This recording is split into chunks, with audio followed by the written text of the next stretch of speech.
समंदर के बीचों बीच एक लग्जरी क्रूज और अचानक एक रहस्यमयी जानलेवा बीमारी की दस्तक। सुनने में किसी थ्रिलर फिल्म की कहानी लगती है ना, लेकिन ये पूरी तरह से सच है। आज के इस एक्सप्लेनर में हम डच झंडे वाले एक क्रूज शिप पर फैले एक गंभीर रेस्पिरेटरी आउटब्रेक की तह तक जाएंगे। ग्लोबल ट्रैवल और पब्लिक हेल्थ के बीच का जो ये नाजुक सा रिश्ता है, उसे समझने के लिए ये घटना एक परफेक्ट केस स्टडी है। तो चलिए बिना किसी देरी के सीधे तथ्यों पर आते हैं। इस पूरे मामले को हम इन 5 स्टेप्स में डिकोड करेंगे। सबसे पहले बीमारी की शुरुआत, फिर मामलों की टाइमलाइन, उसके बाद हंटा वायरस की पूरी साइंस, फिर देखेंगे कि इंटरनेशनल लेवल पर इसे कैसे संभाला जा रहा है, और आखिर में ग्लोबल रिस्क का आकलन।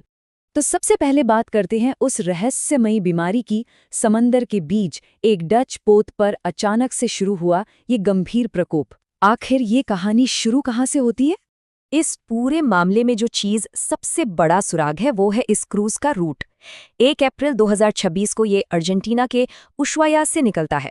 इसके बाद Antarctica, South Georgia, saint Helena जैसे बेहद दूरस्थ और इकोलॉजिकली डाइवर्स इलाकों से गुजरता है।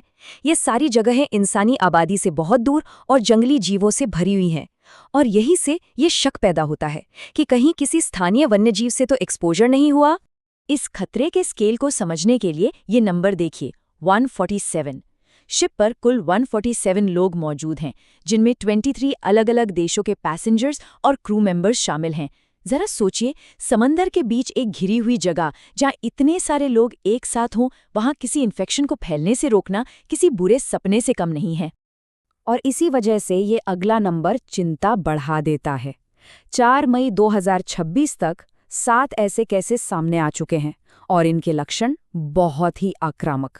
शुरुआत हल्के बुखार और पेट के गड़बड़ी से होती है, लेकिन देखते ही देखते ये सीवियर निमोनिया और अक्यूट रेस्पिरेटरी डिस्ट्रेस सिंड्रोम में बदल जाता है, यानी फेफड़े काम करना बंद कर देते हैं। और दुख की बात यह है कि इन 7 में से 3 मरीजों की मौत हो चुकी है। ये आंकड़ा साफ बता रहा है कि जो भी पैथोजन है वो बेहद जानलेवा है। इसी वजह से दुनिया भर की हेल्थ एजेंसियों में हड़कंप मचा हुआ है। लेकिन ये सब हुआ कैसे और कितनी जल्दी? चलिए सेक्शन 2 में इस बीमारी के फैलने की सटीक टाइमलाइन को ट्रैक करते हैं। घटनाक्रम बहुत तेजी से आगे बढ़ा है। 1 अप्रैल को क्रूज निकलता है और महज 5 दिन बाद 6 अप्रैल को पहले लक्षण दिख जाते हैं। 24 अप्रैल तक तो हालात इतने बिगड़ जाते हैं कि मेडिकल इवैक्यूएशन यानी हेलीकॉप्टर से रेस्क्यू शुरू करना पड़ता है। फिर 2 मई को WHO को अलर्ट किया जाता है और लैब टेस्ट्स में हंटा वायरस की पुष्टि हो जाती है। अगर हम इन शुरुआती 4 मरीजों के डेटा पर नजर डालें तो वायरस की आक्रामकता का साफ अंदाजा लगता है। पहले केस को देखिए, लक्षण दिखने के सिर्फ 5 दिन बाद मौत हो गई। दूसरे और चौथे केस का भी यही दुखद अंत हुआ। तीसरा मरीज फिलहाल ICU में है। असल में यहाँ एक बहुत बड़ा क्लू छुपा है। पहले 2 मरीजों ने क्रूज पर बोर्ड करने से ठीक पहले दक्षिण अमेरिका की यात्रा की थी। ये संक्रमण के सोर्स की सबसे बड़ी कड़ी हो सकती है। अब जब दुश्मन की पहचान हो चुकी है, तो तीसरे सेक्शन में बात करते हैं हंटा वायरस की साइंस की। ये पैथोजन आखिर है क्या भला? हंटा वायरस कार्डियोपल्मोनरी सिंड्रोम या HCPS ये एक रेयर और बहुत ही गंभीर जूनोटिक वायरल बीमारी है। जूनोटिक यानी जो जानवरों से इंसानों में आती है। ये वायरस मुख्य रूप से संक्रमित चूहों के मलमूत्र या लार के सीधे संपर्क में आने से फैलता है, खासकर जंगली या ग्रामीण इलाकों में। इस बीमारी का जो पैटर्न है वो बहुत ही अजीब है। इसका इंक्यूबेशन पीरियड 1 से 8 हफ्ते तक का होता है। मतलब इन्फेक्शन होने के हफ्तों बाद तक इंसान एकदम नॉर्मल महसूस कर सकता है। फिर अचानक सिर दर्द, ठंड लगना, बुखार और मस्क्यूलर पेन शुरू होता है। इसके बाद उल्टी और डायरिया, और फिर अचानक से सबसे खतरनाक स्टेज आती है। फेफड़ों में फ्लूइड भर जाता है और ब्लड प्रेशर खतरनाक लेवल तक गिर जाता है। लेकिन हंटा वायरस हर जगह एक जैसा बिहेव नहीं करता। ज्योग्राफी का इस पर बहुत असर है। अमेरिका महाद्वीप में मिलने वाले सिन-नोम्ब्रे और एंडीज वेरिएंट्स बहुत ही जानलेवा हैं। इनमें मृत्यु दर 50% तक जा सकती है। इसके उलट एशिया और यूरोप में मिलने वाले वेरिएंट्स थोड़े कम घातक होते हैं, जहां मृत्यु दर 1 से 15% के बीच रहती है। ये अंतर बहुत बड़ा है। अब सबसे बड़ा सवाल, क्या ये वायरस एक इंसान से दूसरे इंसान में फैल सकता है?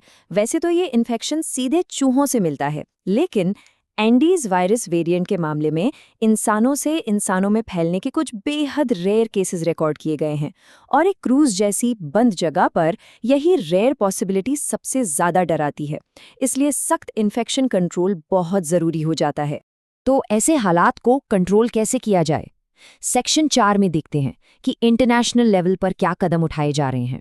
इंटरनेशनल वाटर्स में इस तरह का आउटब्रेक संभालना आसान नहीं है। इसके लिए कई देश एक साथ आ गए हैं। काबो Verde, Netherlands, Spain, south Africa, UK और खुद WHO ये सब मिलकर काम कर रहे हैं। यात्रियों को अपने केबिन में ही मैक्सिमम सोशल डिस्टेंसिंग मेंटेन करने को कहा गया है। मरीजों के मेडिकल इवैक्यूएशन की फॉर्मल तैयारी चल रही है और साउथ अफ्रीका से लेकर सेनेगाल तक की लैब्स में सैंपल्स की टेस्टिंग दिन रात की जा रही है। मेडिकल प्रोटोकॉल की बात करें तो चुनौती बहुत बड़ी है। इस सिंड्रोम के लिए कोई पक्की एंटीवायरल दवा या वैक्सीन मौजूद ही नहीं है। इसलिए संदिग्ध मरीजों को तुरंत आइसोलेट करना और एयरबोर्न सावधानियां बरतना ही पहला बचाव है। इलाज पूरी तरह से सपोर्टिव केयर पर निर्भर है, यानी मरीज को जल्द से जल्द आईसीयू में पहुंचाना, फ्लूइड्स देना और सबसे जरूरी सांस लेने के लिए रेस्पिरेटरी सपोर्ट देना। Finally section 5। इन सब बातों का पूरी दुनिया के लिए क्या मतलब है? इस घटना से हमें क्या सबक लेने चाहिए? WHO ने इस क्रूज के लिए बहुत ही सख्त और प्रैक्टिकल गाइडलाइंस जारी की हैं। अगले 45 दिनों तक हर किसी के लक्षणों की पैनी निगरानी होगी। साफ सफाई पर पूरा फोकस है। लेकिन एक प्रोटोकॉल शायद सुनकर हैरानी हो, शिप पर ड्राई स्वीपिंग यानी सूखी झाड़ू लगाने पर पूरी तरह से पाबंदी है। ऐसा इसलिए ताकि अगर कहीं चूहों का मल मूत्र मौजूद हो तो उसके वायरस कण झाड़ू लगाने से हवा में न उड़े और किसी की सांस में न चले जाएं। तो क्या हमें डरना चाहिए? बिल्कुल नहीं। इस बीमारी की गंभीरता अपनी जगह है, लेकिन WHO का आधिकारिक बयान काफी राहत देने वाला है। उनके मुताबिक इस घटना से वैश्विक आबादी को जो रिस्क है वो फिलहाल कम है। यानी ये एक सीरियस लेकिन लोकलाइज्ड आउटब्रेक है, न कि कोई नई ग्लोबल महामारी। लेकिन इस एक्सप्लेनर के आखिर में एक ऐसा सवाल है जो हम सबको सोचने पर मजबूर कर देता है। जैसे जैसे क्लाइमेट चेंज और इंसानी दखलंदाजी की वजह से जानवरों के प्राकृतिक घर छिन रहे हैं, चूहों और दूसरे जानवरों का दायरा बदल रहा है। तो क्या इको टूरिज्म के नाम पर दूर दराज के जंगली इलाकों में जाना हमें भविष्य में ऐसे और भी अनजान जूनोटिक वायरसों के खतरे में डाल रहा है? ये एक ऐसा सवाल है जिसका जवाब हमें मिलकर ढूंढना होगा। आज के इस एक्सप्लेनर में बस इतना ही।